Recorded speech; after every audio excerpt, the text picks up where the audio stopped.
né, colocou o violão dele para ser transportado pelo United Airlines. Muitos devem ter visto isso. E ele disse que do próprio avião, né, ele e o conjunto, olhando pela janela, eles viram que o rapaz, na hora de tirar do carrinho de carga, jogou o violão um para o outro. O violão caiu no chão, partiu em dois, né. Tentou solução com a United Airlines, não conseguiu. Meses, troca e-mail, manda carta, nada. Aí ele fez um vídeo, uma musiquinha, ele é músico, colocou no YouTube. 400 mil acessos logo na primeira semana. Quem perde com isso? Não é o fornecedor? O que impacta mais? Uma decisão judicial mandando pagar um violão ou 400 mil acessos no YouTube? Matérias de jornal, aí foi naqueles programas de auditório, contou a história dele. Terceiro, e aí a gente volta para a questão do superendividamento. Esse é mais recente. A consumidora americana superendividada. Lá, né, como aqui, quando o consumidor fica superendividado, o que o cartão faz? Cartão de crédito. Ele muda o perfil daquele consumidor. Ele encara aquele consumidor como um consumidor que tem um crédito ruim, então ele não tem mais direito àquelas taxas, né, de 12% anual, né? Aqui é 100 e alguma coisa, e unilateralmente eles alteram. No caso dela, alteraram para 30%, e ela não tinha a menor condição de pagar. Trabalho temporário, não tinha um trabalho fixo. O que ela fez? Um vídeo no YouTube, né, explicando a situação dela, tudo o que aconteceu, e dizendo basicamente o seguinte: o banco, para mim, é muito pior do que um agiota.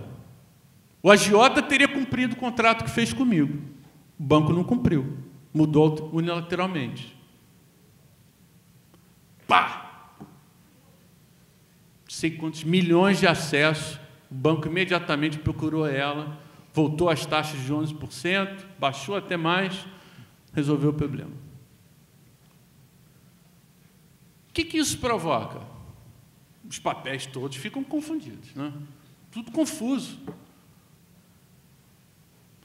A melhor solução é a extrajudicial, a melhor solução é a solução de impacto, o judiciário perde papel, né, de protetor da sociedade.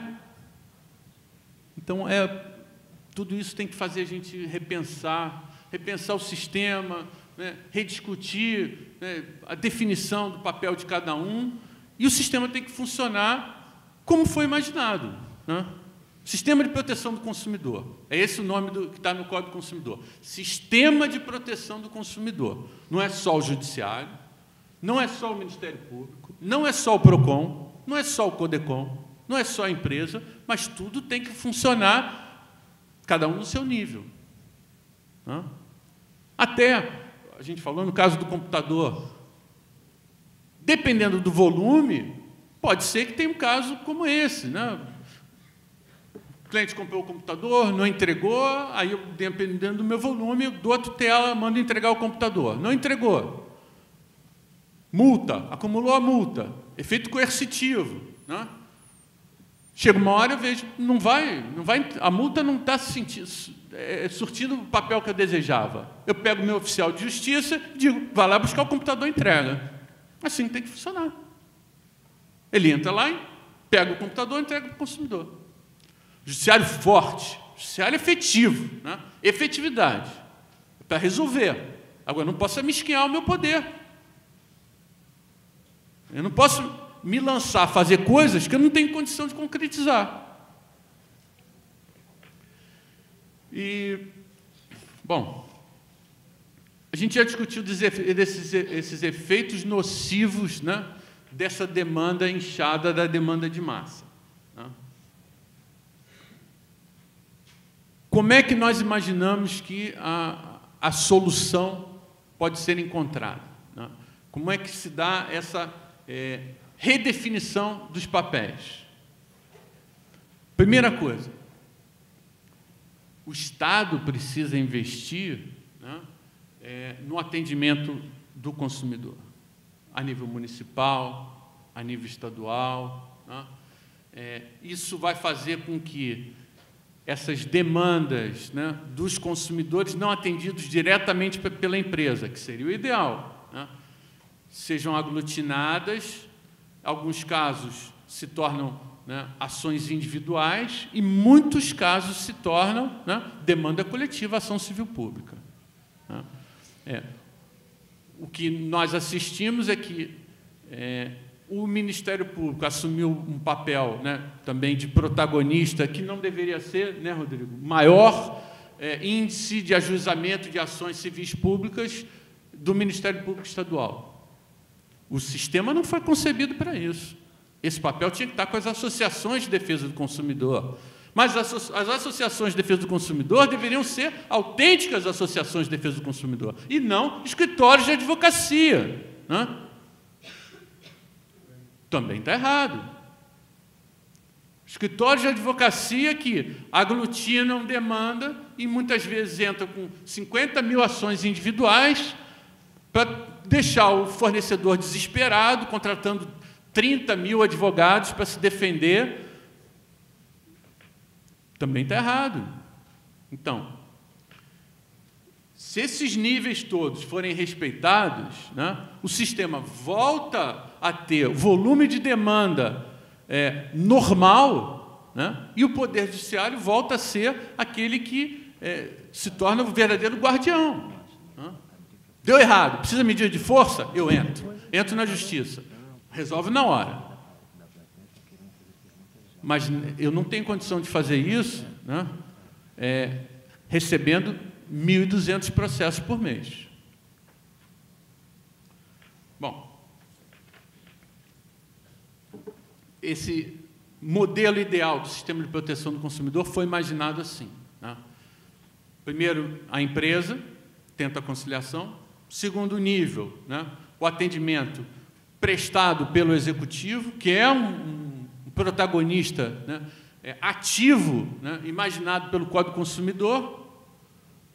Ele tem legitimidade para a ação civil pública e, mais importante, ele pode criar uma lista de maus fornecedores. Então, para o órgão de atendimento do consumidor, PROCON, CODECON, no DECON da Defensoria, né, o sistema imaginou o seguinte: colheu a reclamação do consumidor, tentou a conciliação, se não conciliou, ação individual. Se é demanda de massa, ação civil pública. Fornecedor que é recalcitrante, que não atende e que está demandando, né, essa proatividade do órgão de defesa do consumidor, ação civil pública. Parou aí? Não. Cadastro de maus fornecedores. Coloca na mídia, né, as empresas tais são campeãs de demanda e tal. Por quê? A outra parte do sistema vai funcionar, né? Os órgãos de fiscalização, as agências de fiscalização, o poder concedente, né? Assim é que se imaginou o sistema. Mais uma vez, né, como tudo ficou focado só no Poder Judiciário, nós, né, desembargador Tiago, tivemos que criamos a lista top 30 do Poder Judiciário. Qual é o raciocínio? Bom, se o Poder Executivo, se o PROCON pode listar os fornecedores que possuem o maior número de reclamações e as reclamações não atendidas, com mais razão, quem pode mais, pode menos, né? Eu, Judiciário, se eu posso mais, eu também posso ter uma lista que dê transparência ao nível, ou seja, ao volume de atendimento que eu presto ao jurisdicionado.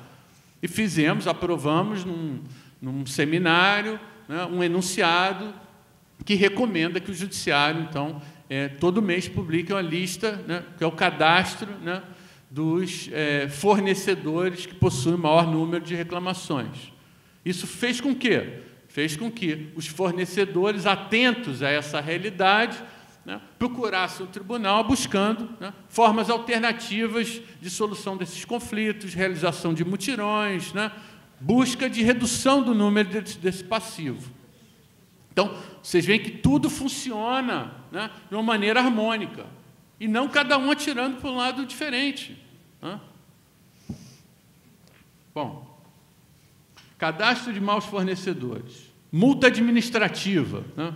De que adianta o PROCON fixar uma multa de R$1 milhão se a empresa vai entrar no judiciário e vai derrubar a multa, sem critério, sem nenhuma justificativa, né? Apego à realidade, né? Tem que viver nesse mercado para entender como é que o sistema funciona, né? Ser Don Quixote do sistema de defesa do consumidor não vai resolver o problema que atinge a todos nós. As ações civis públicas, que o Rodrigo vai tratar melhor, me parece que são, hoje, né, o grande caminho que vai nortear, né, o futuro dessa maneira mais correta de solução dos conflitos de consumo. E por quê? O que falta hoje como ingrediente fundamental para que as ações civis públicas sejam definitivamente, né, a melhor maneira, né, de resolver os conflitos de consumo? Um elementozinho que vai surgir com a aprovação do Código de Processo Coletivo: o dano moral individual fixado, né, na ação civil pública. E por quê? Como é que funciona hoje? Vários casos que foram alvo, motivo, razão de milhares de ações individuais idênticas, vários têm uma coirmã, um paralelo, uma ação civil pública ajuizada. E aí, com a criação do Banco de Ações Civis Públicas, pode ser consultado na página da internet, entra na página principal do tribunal, consulta ações civis públicas, ali tem um cadastro de todas as ações civis públicas ajuizadas. Da análise desse cadastro, nós chegamos à seguinte conclusão: para a questão preventiva, a ação civil pública hoje é uma realidade quando eu preciso da tutela inibitória, né? Cobrança de tarifa de renovação de cadastro. O Itaú cobra de todos os consumidores no mesmo momento, não tem um serviço, né, correspondente que é prestado, o consumidor não pediu, não tem uma necessidade, ele não ficou, não foi negativado, não há um motivo razoável para que se exija dele uma renovação de cadastro.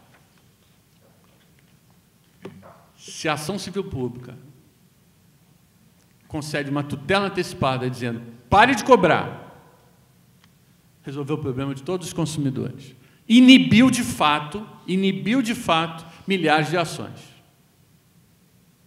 Se a ação civil pública tem como objeto questionar a cobrança de ponto extra, é concedida uma tutela antecipada, como foi? Pare de cobrar o ponto extra. Atendeu a todos os consumidores. Mas quando ela questiona, né, a conduta da empresa e a lesão experimentada, né, por milhares de consumidores, centenas de consumidores, na ação individual plurima, nós não criamos a cultura, né? Muitos entendem que isso não está positivado, que não tem autorização legal para a fixação do dano individual junto com o dano coletivo. E aí o que acontece? Você tem ação civil pública, às vezes com sucesso, mas o consumidor continua entrando com milhares de ações individuais idênticas, porque ele quer e tem direito à indenização dele. Por quê? Porque recebeu um cartão de crédito que ele não solicitou, cobraram taxa de anuidade, ele não pagou, por óbvio, e o nome dele foi para o Serasa. É uma demanda de massa, poderia ser resolvida por uma ação civil pública, existe ação civil pública, mas ela não tem efeito inibidor da ação individual. Então, esse elemento que é fundamental virá, né, com a aprovação do Código de Processo Coletivo. E mais alguma coisa.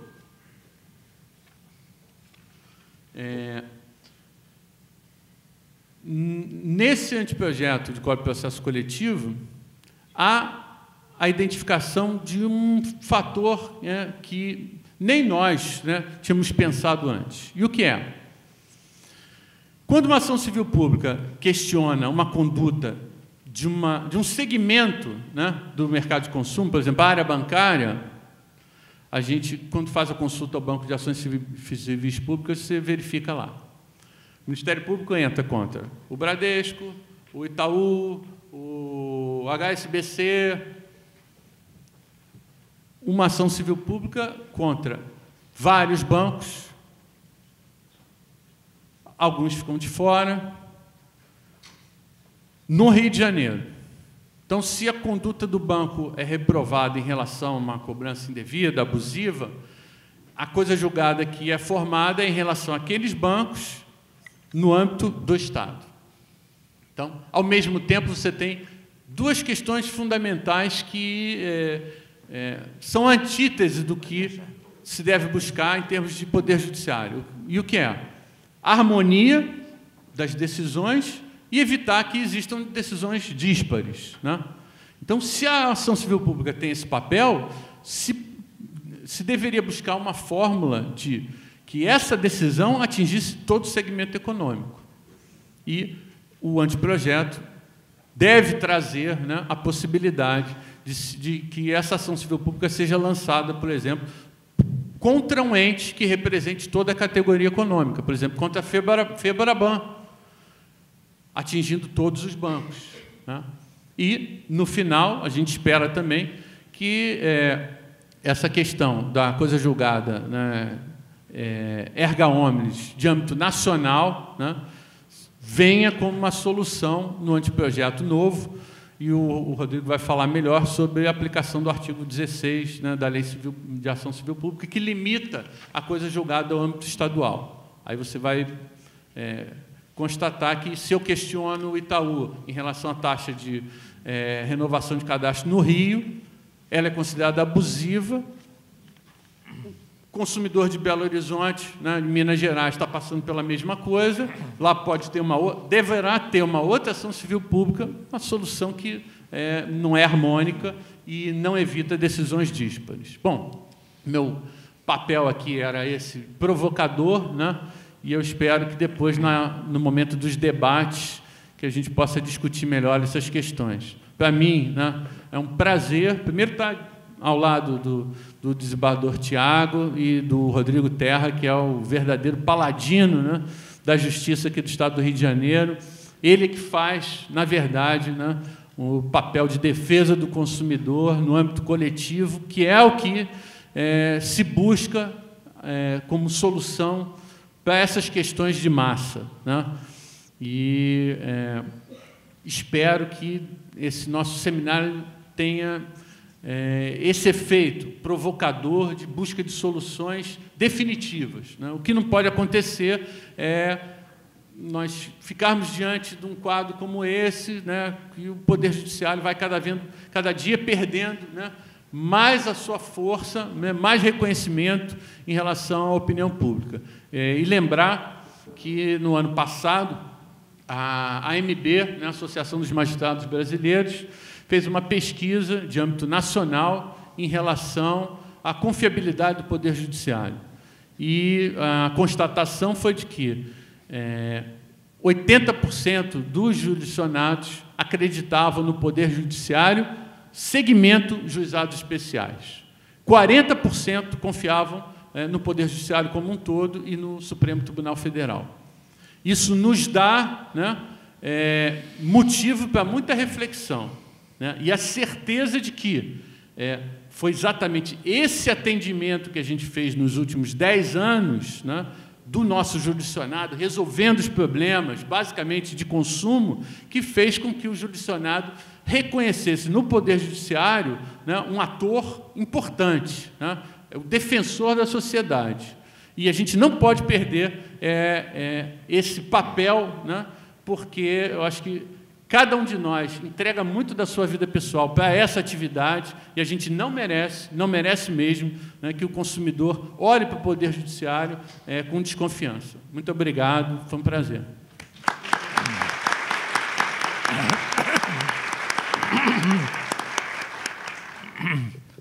Eu senti que há pessoas que já estariam interessadas em fazer perguntas, mas as indagações, como disse o Flávio, ficarão para a parte final. Não se preocupem quanto ao tempo, porque a mesa não se preocupará com esse tempo ao final, de maneira que poderemos permanecer por bastante tempo posteriormente. Eu já tive notícia que o avião do Dr. Ricardo Morishita chegou, ele já está a caminho do Galeão para cá, de maneira que vamos passar de imediato a palavra ao Dr. Rodrigo Terra. Ele gosta de usar ali a tribuna.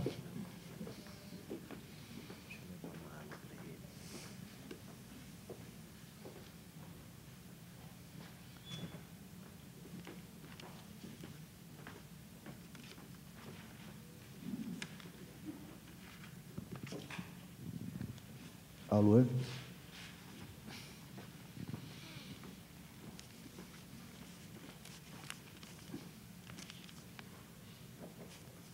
Bom dia a todos. É um prazer estar aqui durante as minhas férias, mas atendendo ao convite do amigo Flávio Citro, que, além de amigo, é um incansável companheiro de luta na defesa do consumidor no estado do Rio de Janeiro, com quem já tive o prazer e a honra de dividir mesas e de pensar em projetos para aperfeiçoar a defesa do consumidor no nosso estado, né? O próprio Banco das Ações Civis Públicas, que foi ideia dele, e que nós vimos alimentando com as ações coletivas, que acaba sendo um instrumento muito importante de divulgação dos temas que estão sendo debatidos no Judiciário hoje e que afetam a coletividade como um todo e, por isso, oferecem um banco de dados para quem, eventualmente, tenha necessidade de recorrer ao Judiciário ou saber se a questão que o afeta já está sendo discutida judicialmente. E, dali, também, saber qual é o andamento processual que a questão está recebendo, se já houve sentença, se houve liminar, enfim, todas as informações necessárias para a conscientização que é tão importante do direito que o consumidor eventualmente tenha a defender numa relação com o fornecedor. É a informação qualificada que o faz capaz de se transformar num ator de peso dessa relação, que lhe oferece um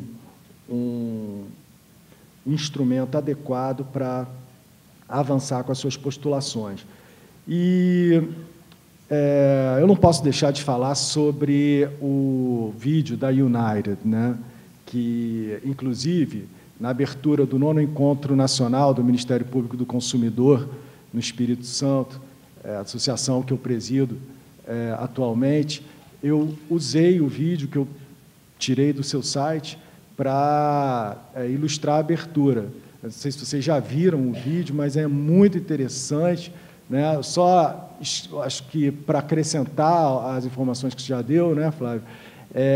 A guitarra, o violão que a United quebrou era uma Taylor, que custa $3.000, né? Isso agravou o prejuízo que o consumidor sofreu.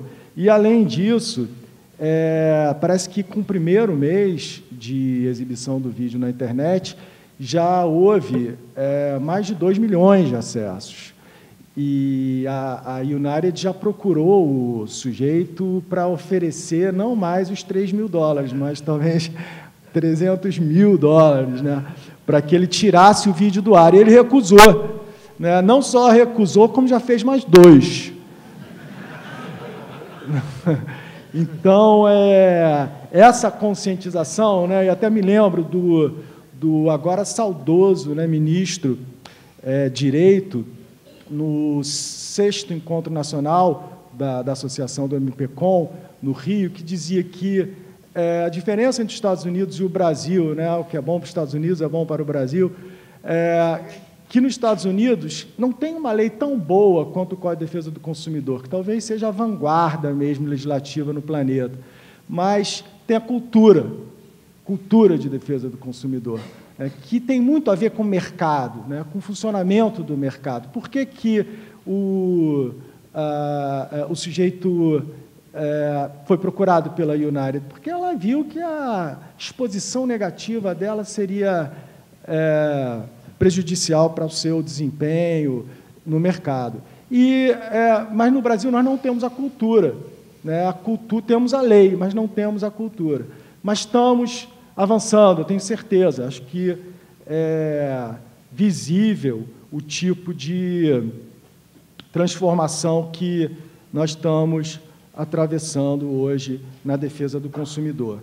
E antes de entrar propriamente nas 2 questões que eu quero abordar em relação à defesa coletiva do consumidor, eu queria fazer um breve apanhado teórico mesmo, né, de como apareceu a ação coletiva, por que ela é tão importante numa sociedade de massa, né, e que falar da sociedade de massa é realmente fundamental para entender a importância da atuação do Ministério Público e da própria ação coletiva no mercado de consumo hoje em dia, que oferece serviços essenciais e serviços talvez não essenciais, mas que, por causa da publicidade, acabem tendo um apelo definitivo para o consumidor. Quem não tem um determinado tipo de automóvel, quem não bebe determinado tipo de cerveja, pode se sentir alijado dos prazeres da vida, e um infeliz consumidor, quer dizer, esse nível disso, o que é superficial, o que é essencial, acaba realmente se confundindo. É claro que o consumo de energia elétrica é inquestionavelmente essencial, mas o fato é que o acesso a esses serviços passou a caracterizar a própria sociedade de massa. E o contrato, como realmente oferecer a possibilidade de ingresso na sociedade de massa a tantas pessoas de uma só vez. Isso é uma reflexão que leva à conclusão de que o contrato, como nós conhecíamos na sociedade liberal, sofreu uma crise profunda, porque deixou de ser um desaguadouro da vontade das partes diante da incapacidade de contar com realmente a vontade das partes, né? Ele deixou de ter o poder, por isso, de vincular absolutamente os contratantes ao teor do que eles contrataram.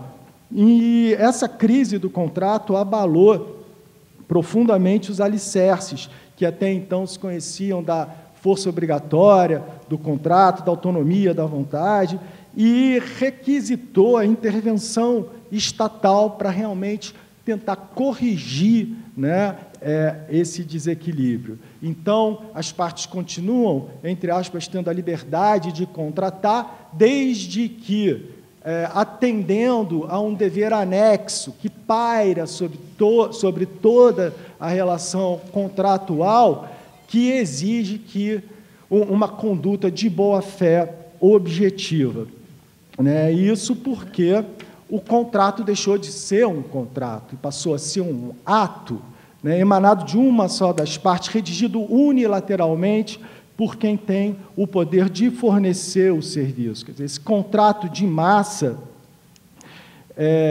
que passou a regular a circulação de riquezas, contrato como o segmento dinâmico da propriedade, o que permite a circulação de riquezas. Quer dizer, qualquer tipo de relação jurídica é regulada por um contrato e deixa de existir o contrato como desaguadouro das vontades e passa a ser uma regulamentação emanada de uma só das partes, que então vai ser o meio de fazer circular riqueza na sociedade de consumo, na sociedade de massa. E como garantir realmente o desenvolvimento rígido do processo produtivo? Como realmente fazer com que esse contrato, feito por uma das partes, permita que o equilíbrio da relação jurídica seja atingido. Daí que foi necessário criar uma forma de solução dos conflitos de massa, né? E aí apareceu a ideia da ação coletiva, que permitiria, como o Flávio já disse, e é um conceito muito interessante, se escapar daquela máxima de que eu violo no atacado e indenizo no varejo. Então, está valendo, né? Compensa violar o direito do consumidor se não há uma resposta adequada ao abuso que ela representa. Até o aparecimento da ação coletiva, porque se o contrato é único para o mercado de consumo como um todo, a ação coletiva também visa uma sentença única para todas as violações de uma só vez.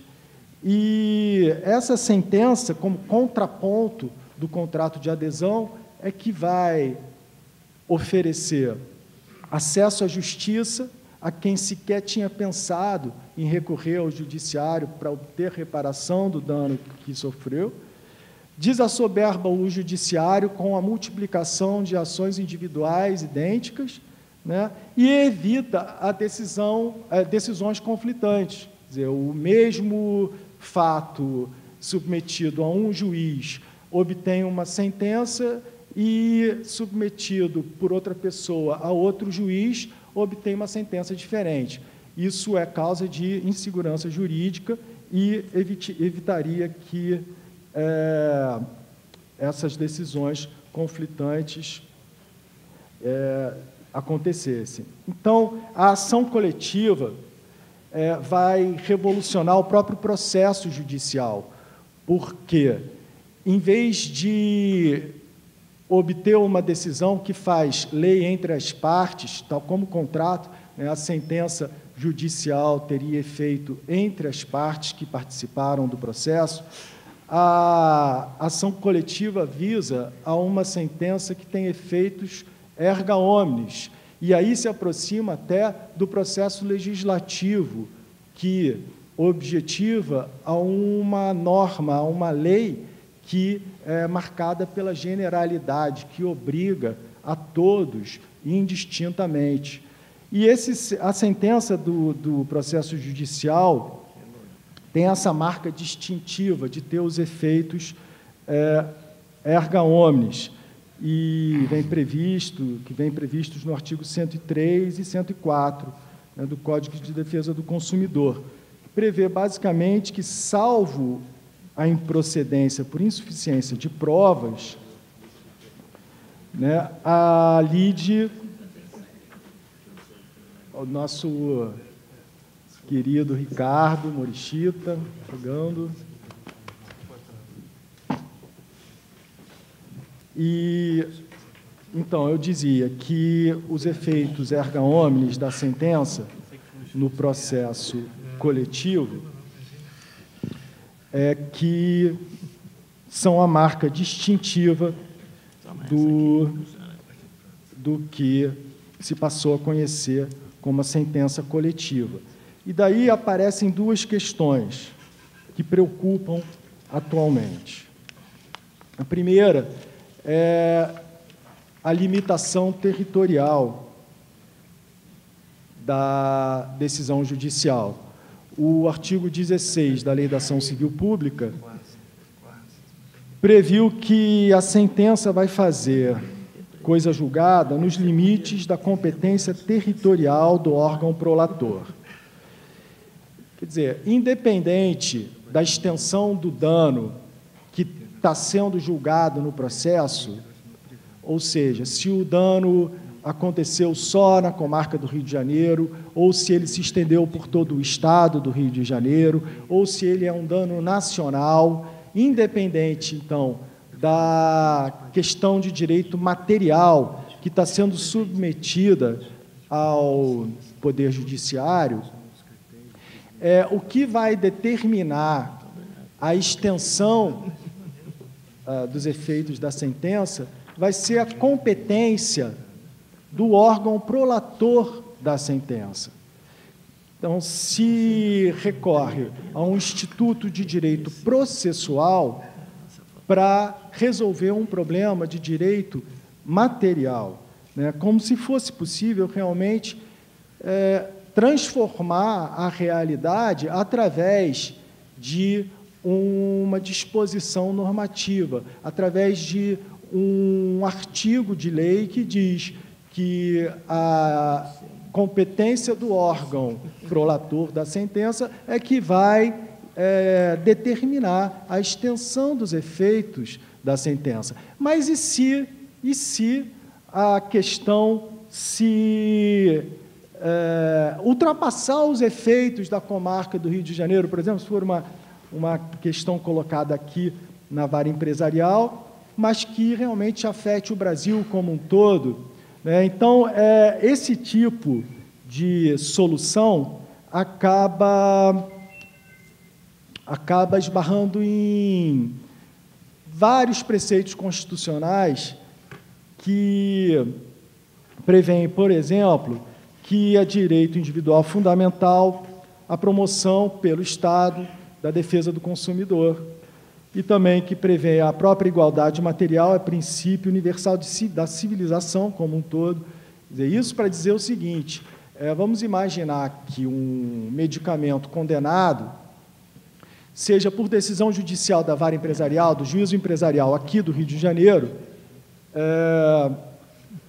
retirado do mercado. Quer dizer, o juízo empresarial manda que determinado medicamento seja retirado do mercado porque já ficou provado que ele faz muito mal para a saúde. Vamos dizer, até para recorrer a um exemplo, talidomida, né? Aqui comercializado no Rio, no Brasil inteiro, a decisão judicial aqui comprova que realmente traz efeitos nocivos para a saúde e manda tirar de circulação. Então, por esse artigo, ele vai ser retirado de circulação só no Rio de Janeiro. Mas, em Niterói, ele vai continuar sendo comercializado, cindindo o direito material, que é a saúde, o direito à saúde. Como se fosse possível imaginar que a saúde do povo do Rio de Janeiro seja diferente da saúde do povo de Niterói ou do Espírito Santo, ou, enfim, onde quer que o medicamento seja comercializado e para onde quer que se estenda realmente o dano ao direito material.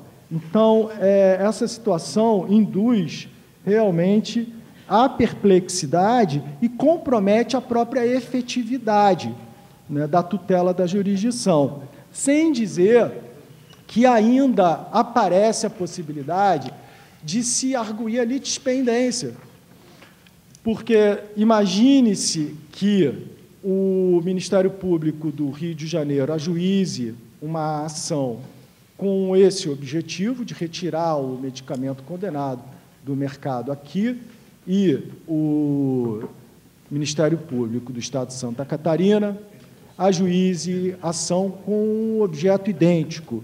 A possibilidade de repetição de ações coletivas com o mesmo objeto vai fazer com que, inclusive isso já aconteceu, o fornecedor invoque a ocorrência do fenômeno da litispendência entre a ação movida posteriormente e aquela que já existia naquela ocasião. E, além disso, a própria possibilidade ou a própria necessidade de se moverem ações coletivas com o mesmo objeto compromete a ideia central da defesa coletiva do consumidor, que é a celeridade, não é? A questão do desassoberbamento do judiciário. O que se quer com a ideia da ação coletiva é evitar a repetição de ações, evitar decisões conflitantes, insegurança jurídica, né, desassoberbar o judiciário e, enfim, esse dispositivo contraria a própria lógica da ação coletiva, conforme ela foi criada inicialmente. E, além disso, se a gente for parar para pensar, ela cria uma inusitada subversão dos postulados processuais.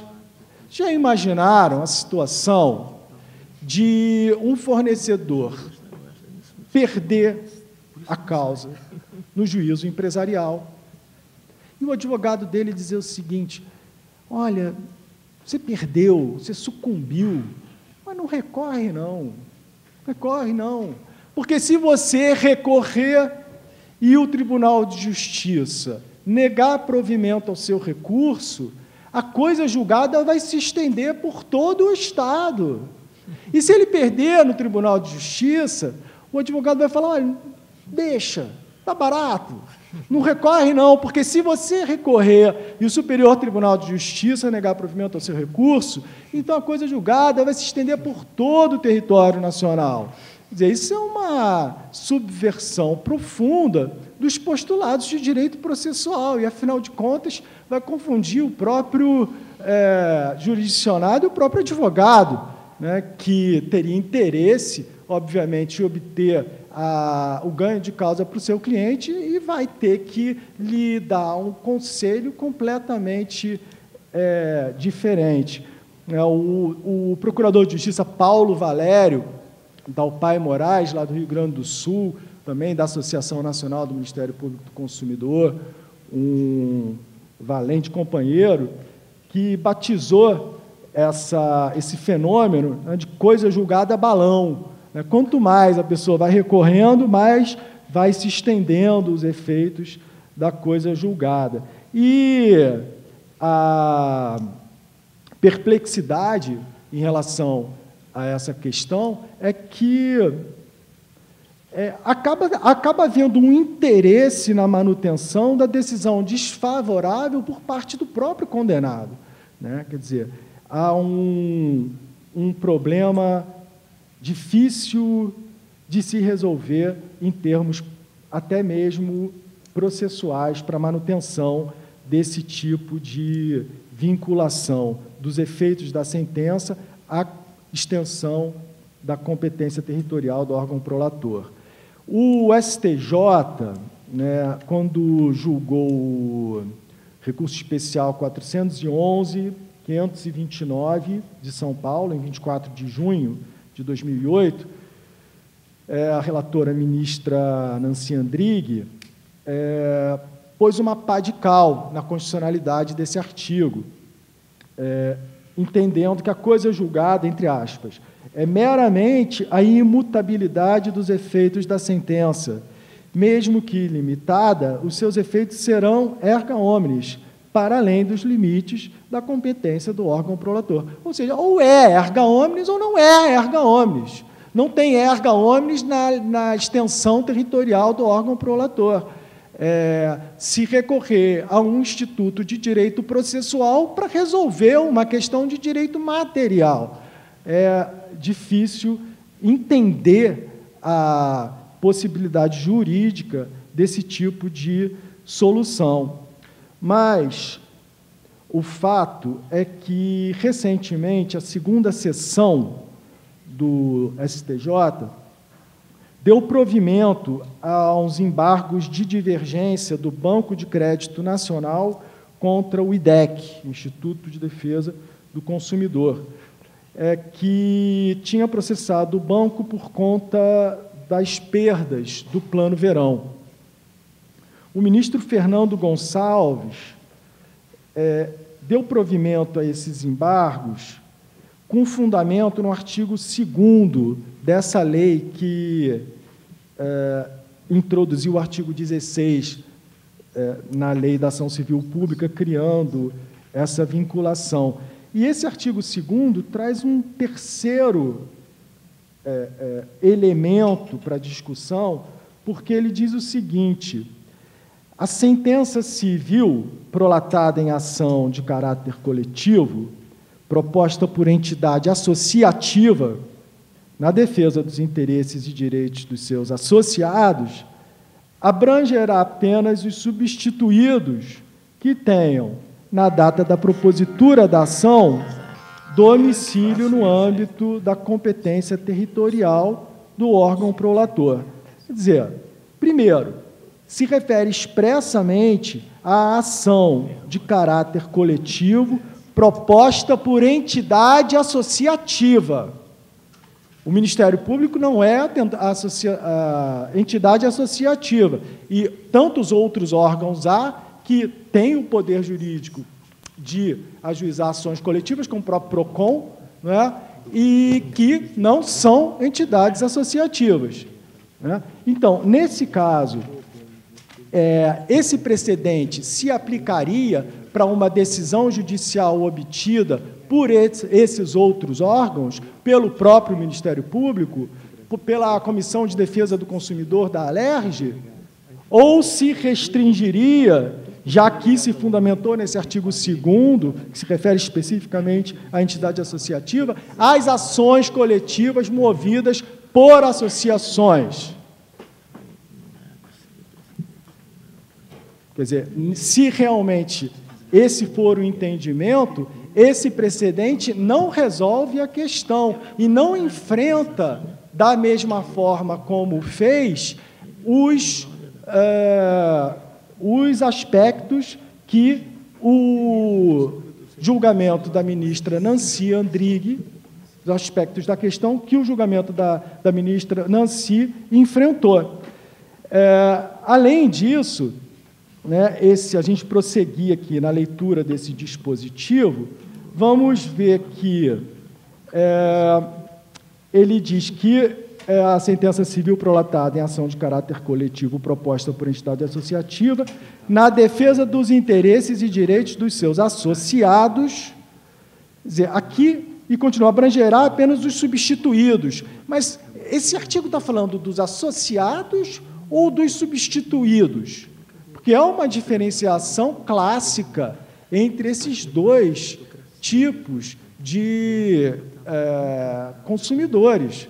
Os substituídos o são pelo legitimado extraordinário, que só depende de autorização legal para agir.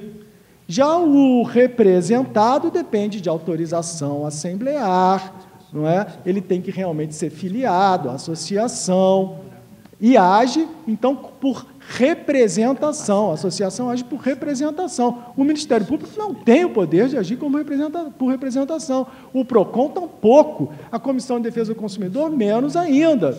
O DPDC, menos ainda. Então, a que exatamente esse artigo está se referindo? Não se sabe. E, muito menos, teria o poder, portanto, de apresentar uma solução adequada para a questão decidida pelo precedente anterior da ministra Nancy Andrighi. E, finalmente, né, ao invés de se referir ao critério da competência territorial do órgão prolator, se refere especificamente ao domicílio do substituído ou do representado. Quer dizer, acho que ainda vai ser objeto de questionamento esse último precedente, e vamos ver aonde que nós vamos chegar. De qualquer maneira, me parece evidente a inconstitucionalidade dessa vinculação da competência do órgão prolator à extensão dos efeitos da sentença coletiva, que, na verdade, sendo erga omnes, se destina a resolver todos os problemas causados na extensão territorial do dano. E a outra questão que preocupa, e essa é de lege ferenda,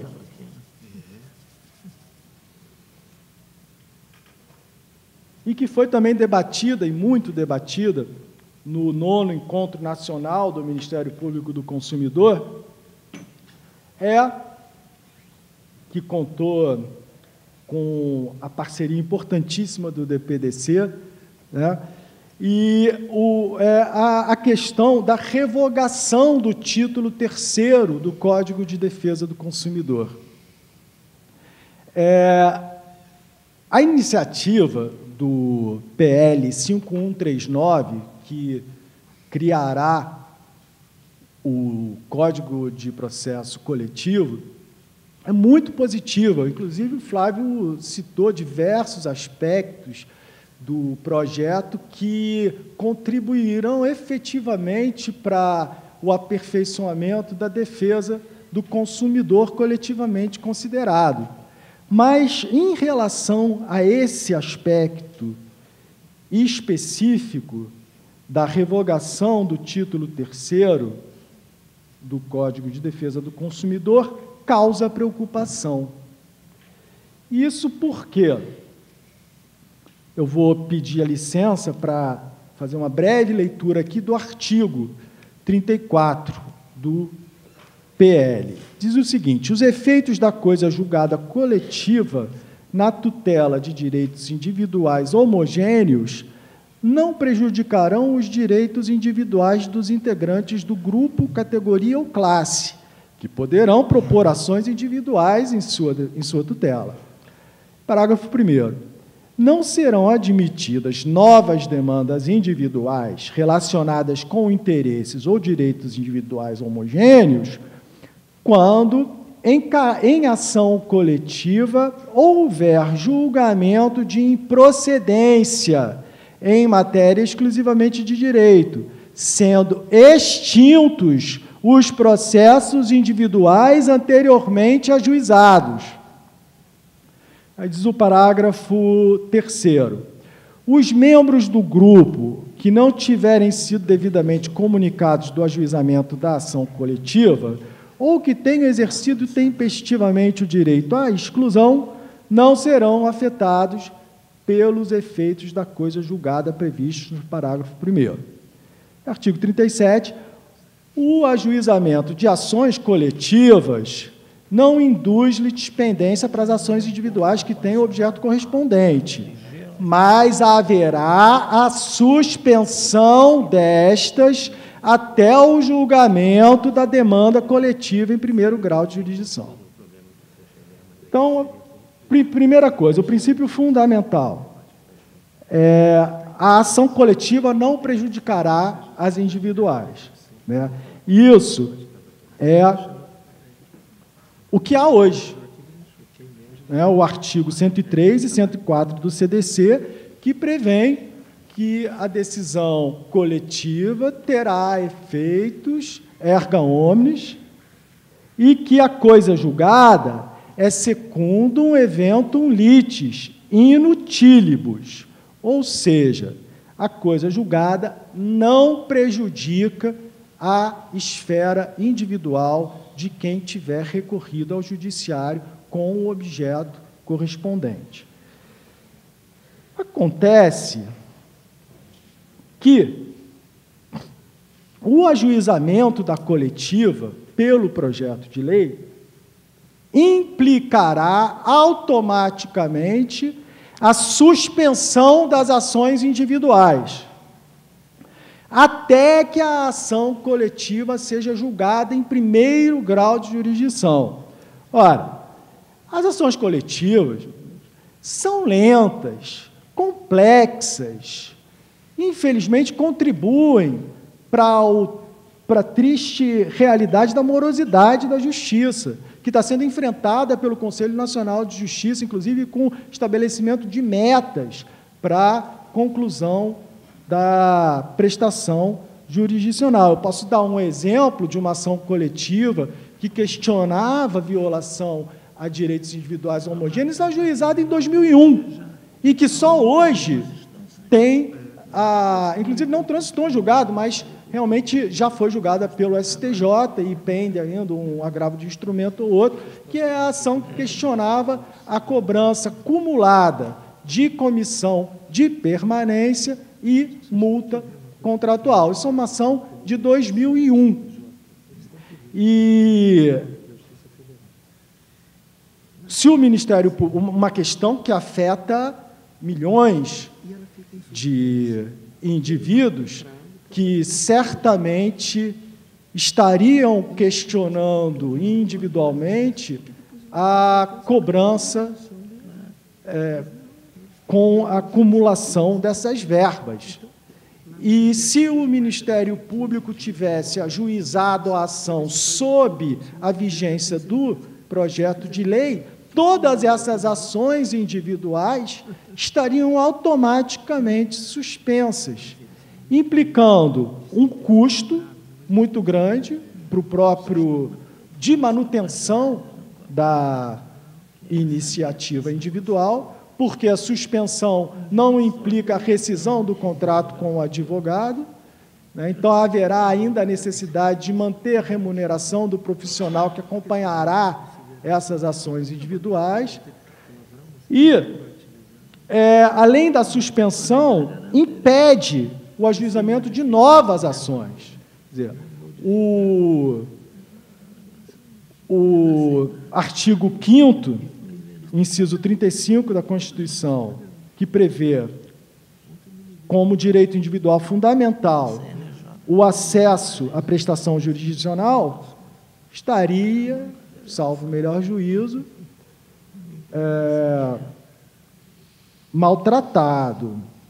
Da mesma forma, o artigo 5º, que prevê como